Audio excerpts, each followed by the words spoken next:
Halo guys, balik lagi masih di channel kita tentang masalah hukum lagi guys. Apakah boleh mempekerjakan orang lain tanpa hari libur atau mempekerjakan orang memberi pekerjaan tanpa hari libur? Kita akan jawab di video kali ini. Libur mingguan dan hari libur resmi. Aturan dan jenis hak libur karyawan itu apa aja sih? Jadi hak untuk menikmati liburan itu guys itu adalah hak setiap pekerja atau buruh karyawan itu punya haknya itu.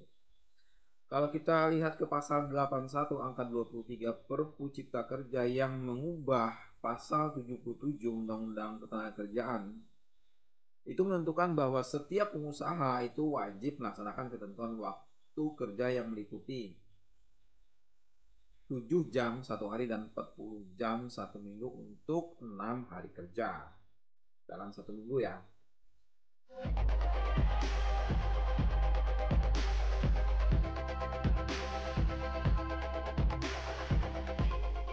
Atau kalau misalnya 8 jam satu hari dan 40 jam satu minggu untuk 5 hari kerja dalam satu minggu. Jadi sebelum kita bahas lebih jauh, kalau misalnya kalian punya masalah hukum, bingung, pengen tahu seperti apa, konsultasikan di tim kami guys.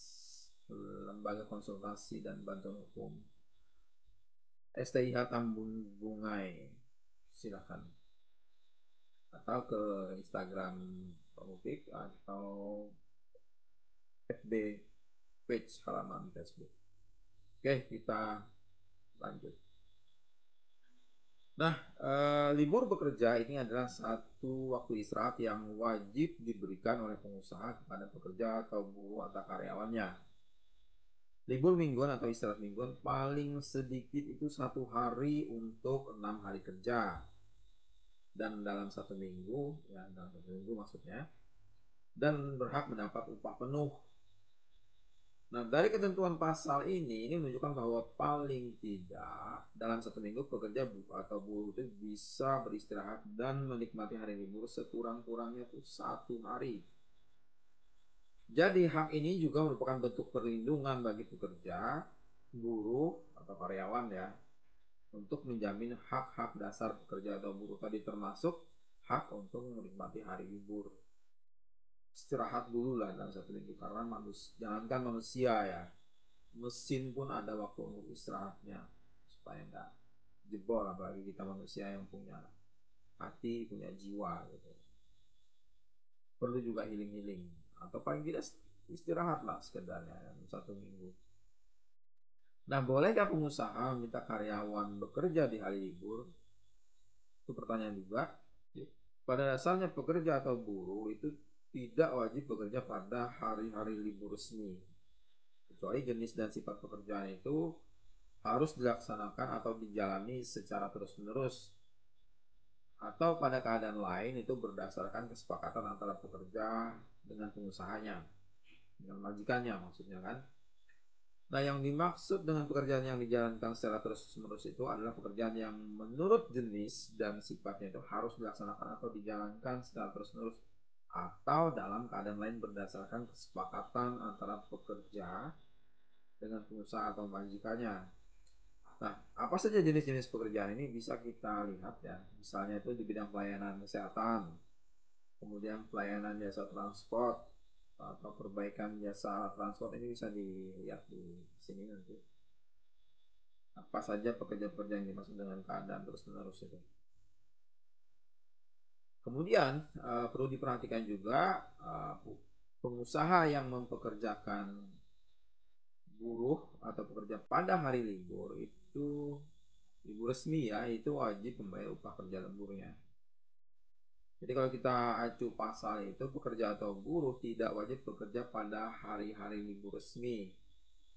Adapun hari-hari libur yang ditetapkan sebagai hari libur resmi itu bisa kita lihat dalam keputusan bersama tiga menteri atau tentang hari libur atau cuti bersama ya. Setiap tahunnya itu ada itu SKB tiga menteri itu. Tapi walaupun demikian, pengusaha bisa saja mempekerjakan pekerjanya itu pada hari libur resmi. tentu saja dengan persetujuan dari pekerjanya, baik bersangkutan ya, tentu saja ini dengan memberikan upah lembur mereka, bukan cuma-cuma gitu. Nah, pertanyaan berikutnya, apa adakah sanksi yang diberikan kepada pengusaha yang itu tidak memberikan hak libur karyawannya? Karena kita itu juga perlu istirahat dan bekerja ya. Bagi pengusaha yang tidak memberikan waktu istirahat, baik harian maupun mingguan ya, atau cuti tahunan, itu eh, atau misalnya juga tidak memberikan upah lembur bagi karyawan yang bekerja pada hari libur resmi tadi, itu bisa dikenakan dengan sanksi pidana sobat hukum ya. Kurungan paling singkat 1 bulan dan paling lama 12 bulan, dan atau denda paling sedikit 10 juta dan paling banyak 100 juta. Kemudian sanksi pidana penjara, kurungan, dan atau denda ini tidak bisa menghilangkan kewajiban pengusaha untuk membayar hak-hak dan atau kerugian kepada tenaga kerja atau pekerja buruhnya. Jadi kalau misalnya memang kena sanksi tadi, hak untuk membayar uh, kewajiban ya, kewajiban untuk membayar hak-hak pekerja itu tidak gugur dengan sendirinya, tetap harus dibayarkan. So, pengusaha pada dasarnya wajib memberikan istirahat mingguan dan cuti tahunan ya. Kemudian selain itu pekerja atau karyawan itu tidak wajib bekerja. Sekali lagi kami ulangi, tidak wajib bekerja pada hari-hari libur resmi. Kecuali bagi pekerja yang bekerja di bidang pekerjaan yang dijalankan terus-menerus dengan persetujuannya juga, dengan syarat mendapatkan upah lembur. Itu jawaban kami guys.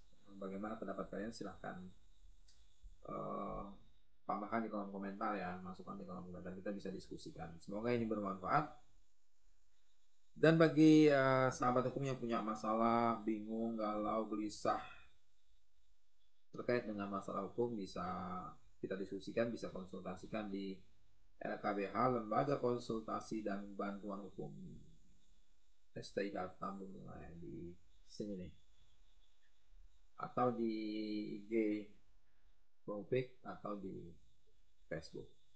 Kita akan diskusikan terus masalah-masalah hukum real. Oke, terima kasih sudah pantengin terus ini. Jangan lupa tetap like, share, komen, dan subscribe.